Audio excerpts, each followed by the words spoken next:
বড় সুখবর, অবশেষে বাড়াচ্ছে ভাতার টাকা। আর 1000 নয়, দিতে হবে 1500 টাকা। 500 টাকা করে বাড়ানোর নির্দেশ প্রধানমন্ত্রী মোদীজির। চলছে জোর কদমে কাজ। কি কি কাগজ জমা দিতে হবে, কবে থেকে ঢুকবে বেশি টাকা?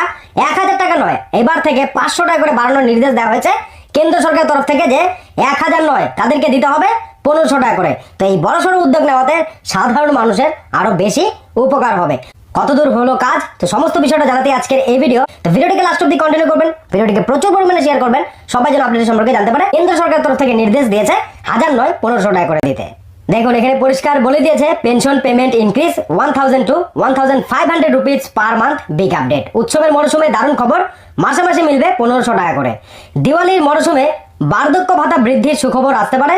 কেন্দ্র সরকারের তরফে রাজ্যকে ভাতা বাড়ানোর নির্দেশ দেওয়া হতে পারে, যার ফলে বর্তমানে 1000 টাকার বদলে উপভোক্তারা 1500 টাকা করে পেতে পারেন। মানে 500 টাকা করে বাড়ানোর ভাতা, সেই নির্দেশ দেওয়া হচ্ছে। দিওয়ালির মরশুমে বড় খবর, শীঘ্রই বাড়তে চলেছে বার্ধক্য ভাতা। প্রকাশ্যে এলো এমনই তথ্য, তবে ঠিক কবে থেকে বাংলায় বার্ধক্য ভাতা বাড়বে তা এখনো জানা যায়নি। শোনা যাচ্ছে বার্ধক্য ভাতা বাড়ানোর জন্য রাজ্যকে নির্দেশ দিতে পারে কেন্দ্র। রিপোর্ট বলছে সামাজিক সুরক্ষায় বার্ধক্য ভাতা আগামী দিনে 1500 টাকা করার কথা রাজ্যকে বলেছে কেন্দ্র সরকার। বর্তমানে বার্ধক্য ভাতা হিসেবে 1000 টাকা করে ঢোকে রাজ্যবাসীর অ্যাকাউন্টে।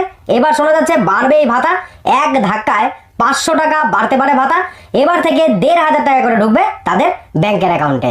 জাতীয় সমাজ সুরক্ষা প্রকল্পের মাধ্যমে বার্ধক্য ভাতা, বিধবা ভাতা এবং বিশেষ ক্ষমতা সম্পন্নদের প্রতি মাসে আর্থিক সহায়তা দেওয়া হয়ে থাকে।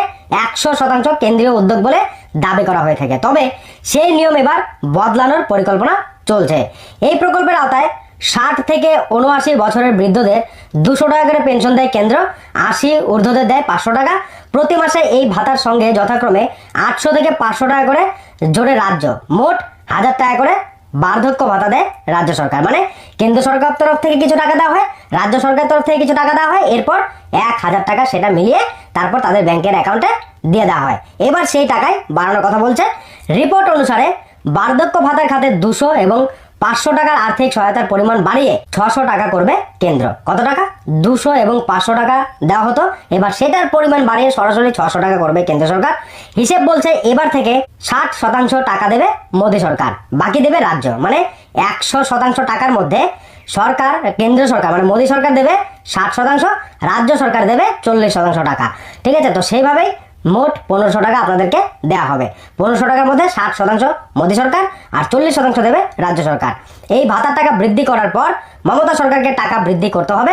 সব মিলিয়ে এই ভাতা 1500 হবে বলে মনে করছে অনেকে, যেহেতু কেন্দ্র সরকার 60% টাকা দেবে সেই ঘোষণা করে দিয়েছে।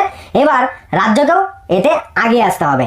রাজ্য যদি ভাতা না বাড়ায়, কেন্দ্র সরকার একা বাড়ালে কিন্তু 1500 হবে না, তাই রাজ্য সরকারকেও ভাতার পরিমাণ বাড়াতে হবে। তাহলে দুজনের মিলিয়ে মোট তাদেরকে 1500 টাকা দেওয়া যেতে পারে। যারা বার্ধক্য ভাতা পায় তাদের কিন্তু এটাই হচ্ছে রোজগারের পথ। তো সেক্ষেত্রে তাদের 1500 2000 করে দিলে অনেক অনেক উপকার হবে। এটা আপনার কি মতামত কমেন্ট বক্সে কমেন্ট করে জানাবেন। এবার রাজ্য সরকার যতক্ষণ পর্যন্ত না বাড়াতে চলেছে ততক্ষণ পর্যন্ত কিন্তু টাকা বাড়বে না। তো রাজ্য সরকারের দ্রুত এই যে নির্দেশ দেওয়া হয়েছে তাতে সম্মতি দেওয়া দরকার। তো সেই 1500 করলেও তাদের অনেক উপকার হবে। তা আপনার কি মতামত জানাবেন। এবার কোনো রকম কোনো কাগজপত্র জমা দিতে হবে না, একদম ঠিকই শুনেছেন। ঠিক আছে, তো সেই ক্ষেত্রে আপনারা তো টাকা পাচ্ছেনই, তো আপনাদের টাকা বাড়ানো হলে কোনো রকম কাগজ জমা দিতে হবে না। এবার টাকা কবে থেকে বাড়ানো হবে? রাজ্য যেদিন সম্মতি দেবে, রাজ্য যেদিন বাড়াবে তারপর থেকে কিন্তু টাকা বেড়ে যাবে। কেন্দ্র কিন্তু অলরেডি কাজ শুরু করে দিয়েছে। তো এটা আপনার কি মতামত, বাড়বে কিনা, রাজ্য সরকার বাড়াবে কিনা, অবশ্যই কমেন্ট বক্সে কমেন্ট করে জানাবেন। ভিডিওটিকে শেয়ার করবেন। যখনই টাকা বেড়ে যাবে আমরা আপনাদেরকে আরো একটা ভিডিওর মাধ্যমে জানিয়ে দেবো।